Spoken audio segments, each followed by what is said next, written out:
થયું, જેટલા પણ વૈશ્યોના ઘરમાં ઠાકોરજી બિરાજે છે ને, એ બધા ઠાકોરજી નક્કી કર્યું કે આપણે એક સ્નેહ સંમેલન કરવું છે. અને જેટલા પણ વૈષ્ણવના ઘરમાં ઠાકોરજી છે એ બધાએ એક જગ્યાએ મળવાનું નક્કી કર્યું. એમાં ચીફ ગેસ્ટ તરીકે શ્રીનાથજી બાવાને બોલાવ્યા, શ્રી અમનાજીને વિશેષ અતિથિ તરીકે સાથે સ્વરૂપોને પધરાવ્યા. બધા કહે કે આપણે બધા ભેગા તો થઈશું, પણ ભેગા થવાનું કારણ શું? બોલે એક વિષય પર ચર્ચા રાખી છે. બોલે વિષય ટોપિક કયો છે ચર્ચાનો? બોલે જેના ઘરમાં આપણે બિરાજીએ છીએ વૈષ્ણવના લક્ષણો. અને બધા ઠાકોરજી એક જગ્યાએ ભેગા મળ્યા.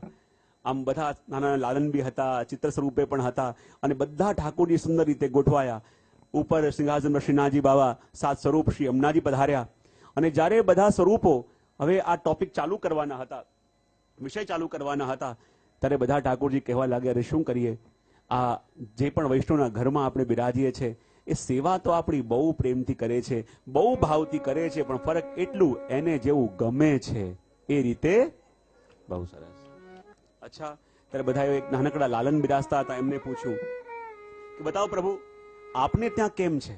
ત્યારે નાનકડા લાલન કે એમ તો મારે ત્યાં બહુ સારું છે, જેને ત્યાં બિરાજું છું બહુ ભાવથી સેવા કરે છે, પણ શું બતાવું, એ ઘરના બધા લોકોને ગરમ ગરમ ખાવાની બહુ ઈચ્છા, અને પાછું નિયમ પણ છે કે ઠાકોરજીની જે પ્રસાદી હોય ગરમ ન કરાય, અને પાછું ઠંડુ ભાવતું નથી તો શું કરે, એકદમ ગરમ ગરમ ઉકળતું મારી આગળ ભોગ ધરે, અને પાછો ભોગ ધરવાનો ટાઈમ 5 મિનિટનો. હું અડવા જઉં તો હાથ બળે, પાછું ઘડિયાળ જવું કે આ 5 મિનિટ થશે બધું પધરાઈ લેશે. એટલે જેમ તેમ કરીને એ મારે લેવું પડે અને મુખમાં પધરાવવું પડે. કેટલી વાર મારી આંગળીઓ બળે, કેટલી વાર મારું મુખ બળે. આ બધી વસ્તુ આપણે કરીએ છીએ, અને એટલી પીડા મને થાય. બીજાને પૂછું પ્રભુને કે પ્રભુ આપને ત્યાં કેમ છે?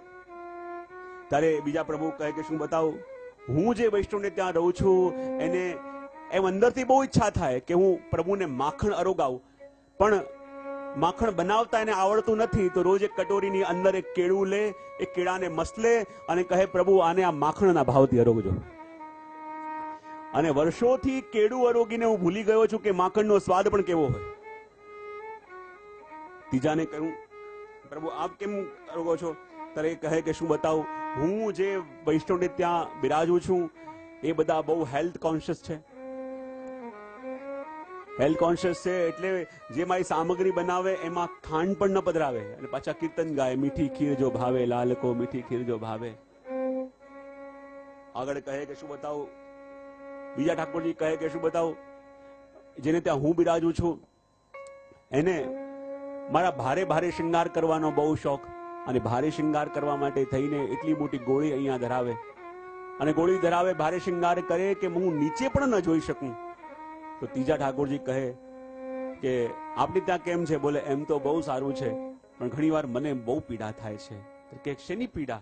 કે જેના ઘરમાં હું બિરાજું છું, મારું ઘર માનીને બિરાજું છું, એ ઘરના બધા વ્યક્તિઓને હું મારા પરિવારના જન માનું છું, પણ જેના ઘરમાં હું બિરાજું છું મને એક જ પીડા છે કે હું તો એને સદા પોતાનો માનું છું, પણ એ મને મારો કેમ નથી માનતો, એ મને પોતાના કેમ નથી માનતા? ત્યારે બધા પ્રભુ કે શું થયું? બોલે જેના ઘરમાં હું મારું ઘર માનીને બિરાજું છું, પણ જ્યારે એના ઘરમાં કોઈ શુભ પ્રસંગ આવે અને સૌથી પહેલા એ ઘરમાંથી મને જ બહાર કાઢે છે, અને એનાથી મોટી પીડા બીજી કઈ હોઈ શકે? બધા ઠાકોરજીનું મુખ ઉદાસ થવા લાગ્યું. બધા ઠાકોરજી કહેવા લાગે કે બિલકુલ, જેના ઘરને આપણે પોતાનું ઘર માનીને રહીએ છીએ, જેના ઘરની અંદર આપણે એમ માની રહીએ છીએ કે આ પણ મારું ઘર છે, અને જ્યારે એ ઘરની અંદર પ્રસંગ હોય સૌથી પહેલા મને ઘરની બહાર કાઢે છે. ત્રીજા ઠાકોરજી કહે મને પણ એવું જ અનુભવ થાય છે. બોલે કેમ?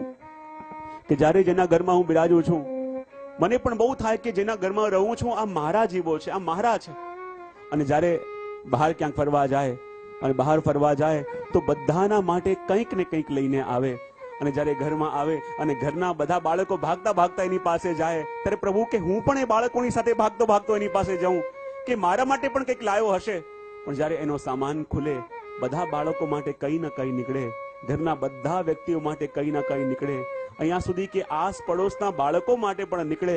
અને પ્રભુ કહે હું તરસતી આંખે જોતો રહું કે હવે મને કંઈક આપશે, મારા માટે પણ કંઈક લાવશે, મારા માટે પણ આપશે. પણ એના થેલામાંથી દરેકના માટે કંઈક નીકળે, પણ નથી નીકળતું તો મારા માટે નથી નીકળતું. વિચાર કરો, ઘરની અંદર આપણે 3 બાળકો હોય અને તમે હંમેશા બહારથી આવો અને 2 જણ માટે લઈને આવો અને ત્રીજાને ભૂલી જાઓ તો એ ત્રીજાને શું થાય?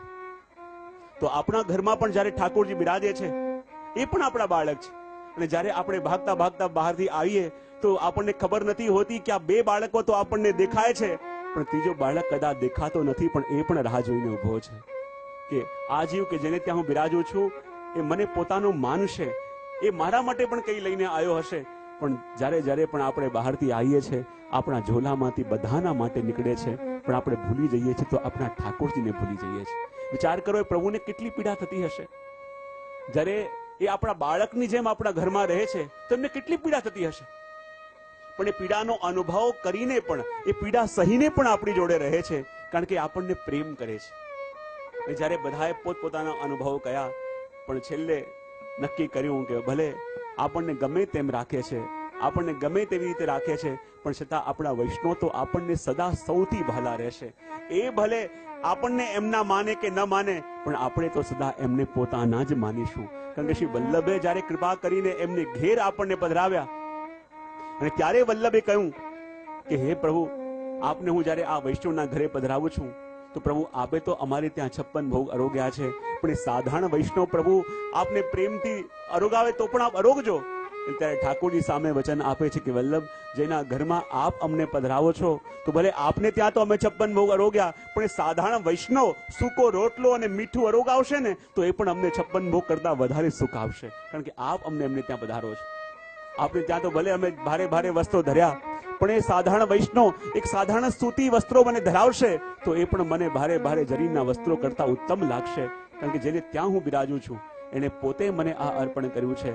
તો જ્યારે પ્રભુ આપણા માટે એટલું કરતા હોય, પણ આપણે પ્રભુનું કેટલું ધ્યાન રાખીએ છીએ એ જ્યારે આપણને લાગે તો ખબર પડે કે આ પીડા પ્રભુને કેવી થતી હશે. તો એટલા માટે તો કહ્યું કે જે વસ્તુ પ્રભુને પીડા, પ્રભુના સુખનો વિચાર કરે અને પ્રભુને આનંદ આપે એ તો સેવા છે. અને એ જ વાત આની અંદર કહી કે જેનાથી આપણા પ્રભુ